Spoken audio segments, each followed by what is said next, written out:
Assalamualaikum, selamat siang teman-teman dan rekan-rekan sekalian. Bertemu lagi dengan saya Novita Nurayani di pertemuan ke-6. Hari ini, sebelum saya masuk ke materi, saya akan mengabsen mengabsen rekan-rekan sekalian. Siapa yang tidak masuk hari ini? Joan kemana Joan? Joan sakit.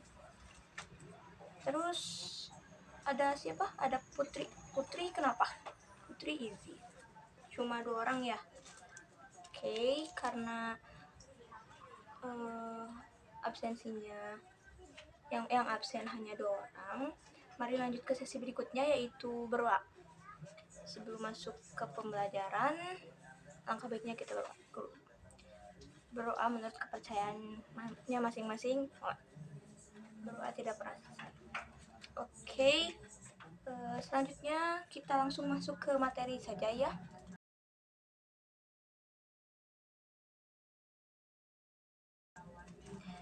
Materi yang akan saya bawakan di pertemuan ke-6 kali ini adalah mengenai kepribadian. Oke, sebelumnya, kepribadian secara umum merujuk kepada bagaimana mereka tampil dan memberikan kesan bagi orang lain. Seperti itu. Menurut rekan-rekan sekalian, kepribadian itu apa sih? Kepribadian adalah tingkah seseorang yang merujuk kepada bagaimana mereka tampil dan memberikan kesan bagi orang lain. Nah, kepribadian itu berasal dari 2 kata. Ada yang tahu nggak kata 2 kata itu apa? Kemarin dibahas kan ya? Yap. Jadi kepribadian atau personality berasal dari 2 kata, yaitu persona yang artinya kedok atau topeng. Nah, coba ada yang tahu nggak sih kenapa personality atau kepribadian itu dilambangkan atau merujuk kepada topeng? Karena hal itu menggambarkan perilaku, kepribadian, dan watak seseorang, dan di dunia romawi itu, persona sendiri memiliki arti tentang bagaimana seseorang tampak di hadapan orang lain. Selain secara umum, menurut ahli yaitu Agus Sujanto dan kawan-kawannya di tahun 2004, ia juga mengungkapkan bahwa kepribadian seseorang merupakan suatu totalitas psikofisik yang cukup kompleks dari tiap individu, sehingga akan tampak dalam tingkah laku mereka yang unik. Kemudian, kepribadian menurut Kartini Kartono dan Dali Gulo dalam Cerkawim, mereka mengatakan bahwa kepribadian merupakan tingkah laku dan sifat khas seseorang yang bisa membedakannya dengan individu lain. Selain itu, mereka juga menuliskan bahwa personality adalah sebuah integrasi dari karakteristik yang terstruktur, minat, pola tingkah laku, kemampuan, dan juga potensi yang dimiliki oleh seseorang. Itu artinya, kepribadian adalah semua hal yang ada di diri seseorang yang diketahui oleh orang lain. Nah, sekarang aku mau tanya, ada yang tahu nggak tipe kepribadian itu ada berapa? Betul banget, ada 4, yaitu sanguinis. Sanguinis itu adalah kepribadian yang ditandai dengan adanya sifat hangat, bersemangat, lincah, meluap-luap, dan individu yang menyenangkan. Lalu yang kedua ada koleris. Koleris ini adalah kepribadian yang biasanya hangat, aktif, pasif, serba cepat, dan independen. Lalu ada yang ketiga yaitu melankolis.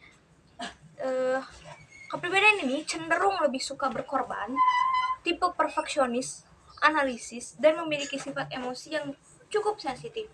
Lalu yang terakhir ada pragmatis, yaitu kepribadian seseorang yang hidupnya teliti, terlihat cukup tenang, gampangan, dan tidak pernah merasa terganggu dengan orang lain. Begitu. Selain 4 tadi, ada yang tahu nggak tipe lainnya dari kepribadian, tipe-tipe kepribadian? Betul banget, ada extrovert dan introvert. Bahasa gaul anak zaman sekarang banget gitu kan, extrovert, introvert gitu. Sekarang ada yang bisa jelasin nggak apa itu extrovert dan apa itu introvert? Betul, extrovert itu biasanya dimiliki orang yang perhatiannya tuh diarahkan keluar dirinya sendiri.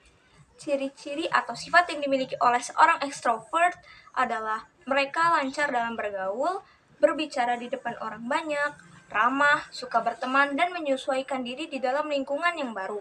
Sedangkan introvert sendiri adalah orang yang berkebalikan dengan kepribadian dari ekstrovert, di mana perhatian seseorang introvert lebih fokus ke dalam dirinya sendiri. Sifat yang dimiliki oleh seorang introvert lebih cenderung diliputi dengan kecemasan, kekhawatiran, malu, canggung, dan lebih suka melakukan apapun sendiri. Mereka lebih sulit menyesuaikan diri dan jiwanya cukup tertutup. Seperti itu.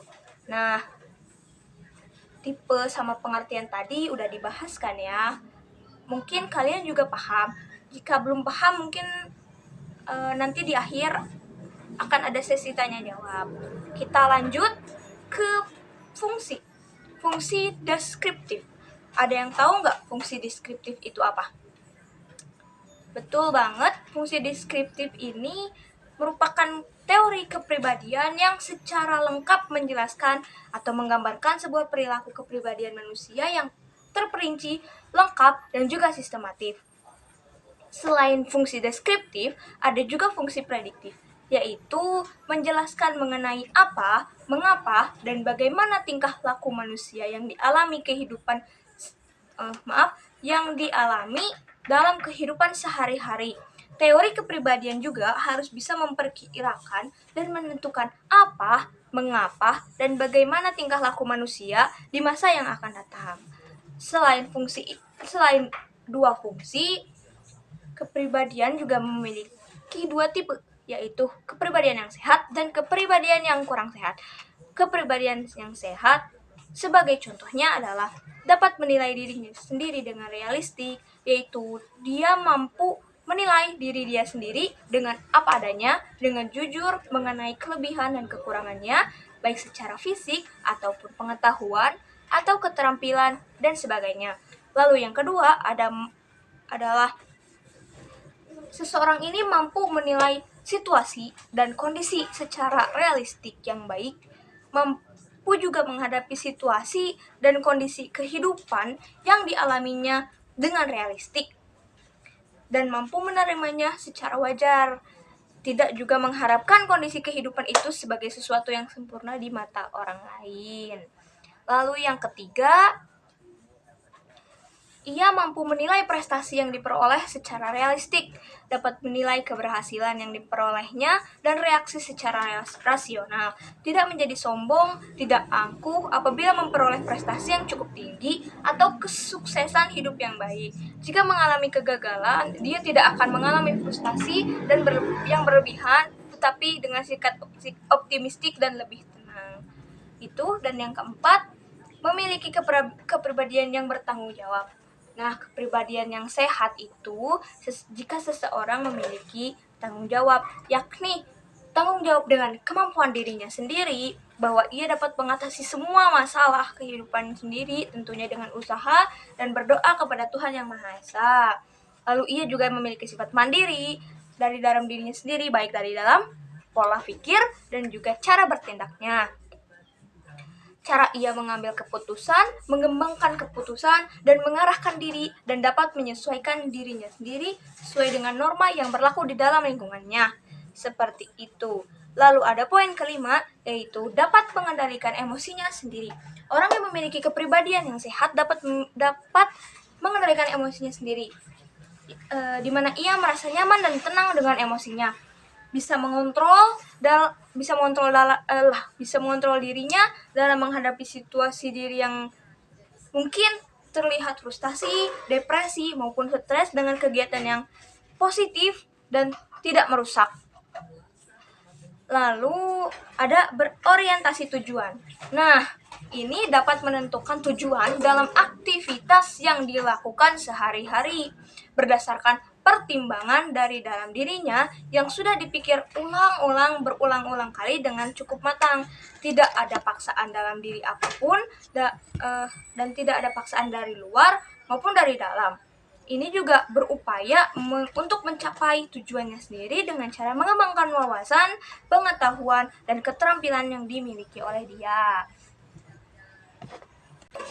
Selain kepribadian yang sehat, ada juga kepribadian yang tidak sehat. Ada yang tahu? Oke, kepribadian yang tidak sehat ada beberapa contoh atau ada beberapa poin yang akan saya sampaikan, yaitu satu, mudah marah atau mudah tersinggung. Mungkin di antara kalian juga ada yang seperti itu, dan saya pun mungkin seperti itu. Tapi tidak masalah, itu akan lebih baik kita mulai untuk mengendalikan emosi kita sendiri. Yang kedua, kepribadian yang tidak sehat biasanya menunjukkan kekhawatiran atau kecemasan. Ada kata antara teman-teman yang sering kali atau kerap kali merasa cemas akan mungkin nilai ulangan yang kecil atau khawatir akan seperti apa jika nilainya kecil seperti itu. Mungkin itu pun yang dirasakan oleh teman-teman. Tidak apa-apa merasa khawatir dan cemas, hanya saja saya sarankan untuk tidak terlalu berlebihan, karena itu akan memicu stres pada diri kalian sendiri. Lalu yang ketiga ada merasa stres atau depresi. Seperti tadi yang telah saya singgung, kepribadian yang tidak sehat itu memiliki poin stres atau depresi, sering merasa tertekan. Mungkin banyak faktor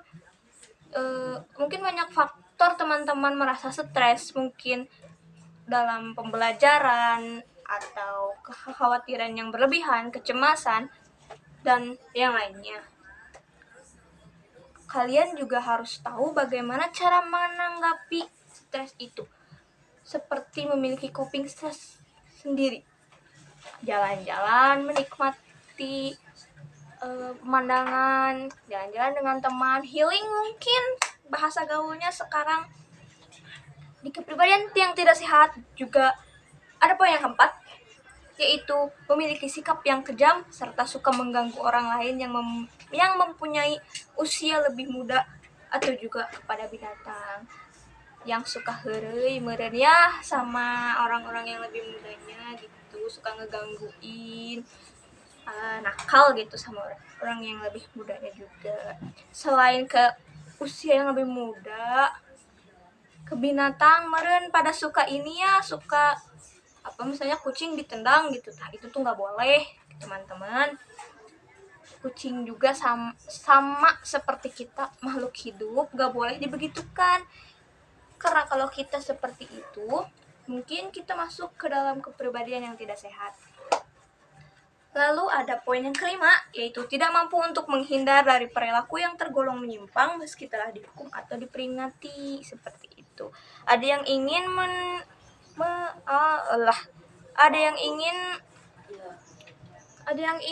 menyampaikan keluh kesahnya mengenai kepribadian yang tidak sehat ini, atau mungkin nanti di akhir saja. Kalau di akhir saja, ada poin berikutnya, yaitu hiperaktif. Hiperaktif tidak selamanya mengarah atau menjorok ke kepribadian yang tidak sehat. Mungkin di sini kepribadian yang tidak sehat itu hiperaktifnya yang terlalu berlebih dan merugikan untuk orang lain mungkin ya. Di poin ke-8 ada bersikap memusuhi semua bentuk otoritas. Lalu di poin ke-9 senang mengkritik atau mencemooh orang lain. Senang mengkritik itu mungkin bagus, karena otak kalian atau otak kita itu mampu berpikir kritis begitu. Akan tetapi jika mencemooh itu adalah hal yang kurang tepat. Jika ingin mengkritik seseorang akan ada adabnya, bukan? Ada yang bisa ada yang bisa menyebutkan mengkritik harus sopan, tidak menghina orang lain. Mengkritik harus diberi saran. Misal nih, aku mengkritik kamu karena kamu berpakaian seperti ini. Aku akan bilang ke kamu, Silpi, maaf, sepertinya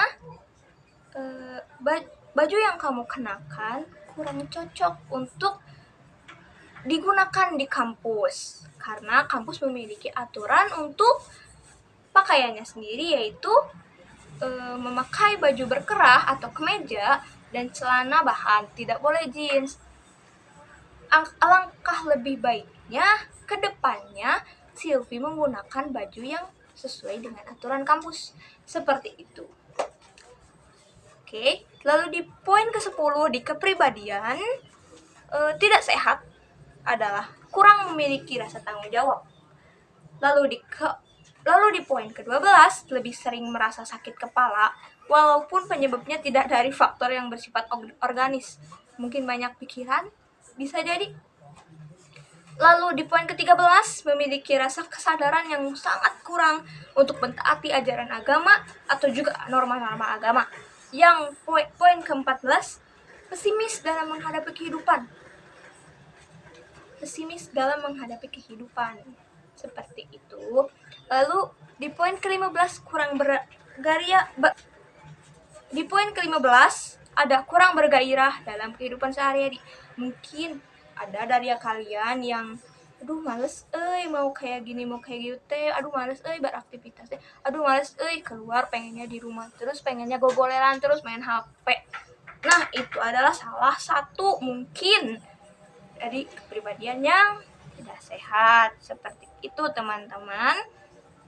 Ada yang ingin ditanyakan? Jika tidak ada yang ingin ditanyakan di sini, mungkin bisa via chat lewat saya. Dan sekarang saya akan memberikan project untuk kalian.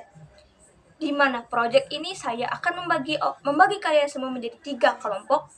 Betul, 3 kelompok. Dan kelompok 1 akan membahas mengenai tipe-tipe kepribadian yang tadi setelah saya jelaskan kepada Anda semua. Itu bisa kalian cari lagi di Google atau di Google Scholar. Perbanyak mengenai tipe-tipe kepribadian karena yang saya sebutkan tadi hanyalah beberapa. Lalu kelompok 2 membahas mengenai tipe kepribadian rentan terhadap kondisi kesehatan mental. Jadi kalian mencari tipe-tipe kepribadian yang rentan terhadap kondisi kesehatan mental. Seperti itu di Google atau Google Scholar pun ada. Banyak sekali di sana. Lalu di kelompok 3 akan membahas mengenai 10 gangguan kepribadian. Project 3 kelompok ini bisa berupa makalah atau poster serta pamflet. Saya akan memberi waktu sampai 3 hari ke depan untuk mengerjakan project ini. Apakah waktu yang saya berikan cukup? Oke. Adakah yang ingin ditanyakan dulu sebelum saya menutup ini? Jika tidak ada, maka kita cukupkan pertemuannya dan kita cukupkan pembahasan mengenai kepribadiannya. Jangan lupa dibaca lagi di rumah dan kerjakan proyeknya. 3 hari ke depan saya tunggu lagi. Oke, karena tidak ada yang ingin ditanyakan, mari kita tutup. Sekian dari saya. Mohon maaf jika ada kata-kata saya yang salah dan menyinggung. Mari kita tutup dengan mengucapkan Alhamdulillah. Oke, saya pamit dulu ya. Assalamualaikum.